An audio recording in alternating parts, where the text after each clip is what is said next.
सुप्रभात। संस्कृत की ऑनलाइन कक्षा में आप सभी को मेरा नमस्कार है।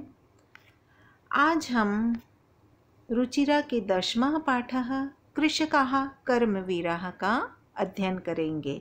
कृषकाः कर्मवीराः, आइए जानते हैं। कृषक लोग ही सच्चे कर्मवीर होते हैं। चाहे सर्दी हो, चाहे बहुत ज़्यादा गर्मी हो, वे लगातार काम करते रहते हैं। उनके शरीर से पसीने गिरते रहता है और ठंड में उनका शरीर कांपते रहता है, फिर भी वे परिश्रम करके खेतों को फसल से युक्त करते हैं। उनके पैरों में न तो जूते होते हैं, न वस्त्र होते हैं, फिर भी वे लगातार परिश्रम करते रहते हैं। अर्थात कृषक ही सच्चे अर्थों में कर्मवीर हैं।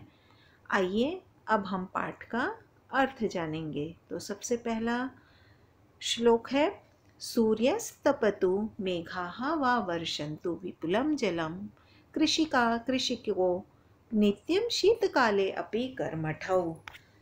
अर्थात सूर्यस्तपतु, चाहे सूर्य तपाए, मेघाः माने बादल, वा वर्षन्तु चाहे बादल बहुत या अत्यधिक जल बरसाए, कृषिका कृषिको माने किसान और किसान की पत्नी, नित्यम माने निरंतर, शीतकाले अपि माने सर्दी में भी, कर्मठौ क्रियाशील रहते हैं या लगातार काम करते रहते हैं। चाहे सूर्य तपाए, चाहे बादल अत्यधिक जल बरसाएं, किसान और महिला किसान निरंतर सर्दी में भी क्रियाशील रहते हैं।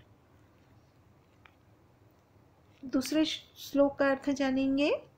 ग्रीष्मे शरीरम सस्वेदम शीते कंपमयम सदा। ग्रीष्मे माने गर्मी में, शीते माने सर्दी में, सस्वेदम माने पसीने से लथपथ, कंपमयम माने कंपन से युक्त।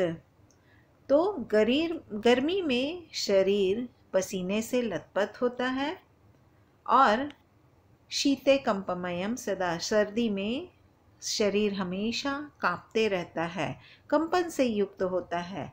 हलेन माने हल से, च माने और, कुदालेन माने कुदाल से, तौ माने वे दोनों का मतलब किसान और उसकी पत्नी, तू माने तो जो कि एक अव्यय है, क्षेत्राणि माने खेत, कर्षतः जोतना, कर्षतः माने जोतते हैं। वे दोनों हल और कुदाल से वे दोनों खेतों को जोतते हैं।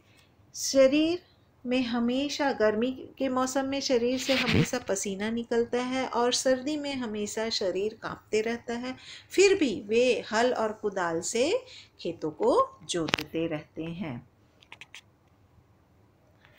तीसरा श्लोक है, पादयोन पादत्राणे शरीरे वसनानीनो निर्धनम जीवनम कष्टम सुखम दूरे ही तिष्ठति। पादयोन, पादयोन को हम संधि विच्छेद करेंगे तो पादयोः और न, तो पादयो माने दो पैर, न माने नहीं, पादत्राणे माने जूते, शरीरे माने शरीर में, वसनानी माने वस्त्र, नो माने नहीं, निर्धनम माने गरीबी, जीवनम माने जीवन, कष्टम माने कष्टयुक्त, तिष्ठति माने है। न तो पैरों में जूते हैं, पादियों पात्राणे माने पैरों में न जूते हैं, शरीरे वस्त्राणि नो, न शरीर में वस्त्र है, निर्धनम जीवनम कष्टम, जीवन निर्धन और कष्टमय है, सुखम दूरे ही तिष्ठति, सुख दूर ही रहता है। पूरा अर्थ जानेंगे। उनके पैरों में न जूते हैं, न शरीर पर वस्त्र हैं, उनका जीवन निर्धन और कष्टमय है, सुख तो उनसे दूर ही रहता है। अब आते हैं नेक्स्ट पैराग्राफ पर। गृहं जीर्णं न वर्षासु वृष्टिं वारयितुं क्षमं तथापि कर्मवीरत्वं कृषकाणां न नश्यति। गृहं जीर्णम, गृहम माने घर, जीर्णम माने पुराना, न माने नहीं, वर्षासु माने वर्षा में, वारितुम माने दूर करने में, क्षमा माने समर्थ एबल। तो घर जो है वह बहुत पुराना है और जो वर्षा काल में वर्षा को दूर करने में समर्थ नहीं है। जब बारिश होती है तो घर यदि टूटा फूटा होता है तो बारिश का पानी जो है हमारे घर में टपकता है, तो वैसे ही किसान के घर में ऐसी स्थिति है। तथापि फिर भी उन महिला किसानों की परिश्रम की भावना नष्ट नहीं होती। तथापि कर्मवीरत्व माने वीरता जो है कृषका नाम किसानों की न नश्यति नष्ट नहीं होती है।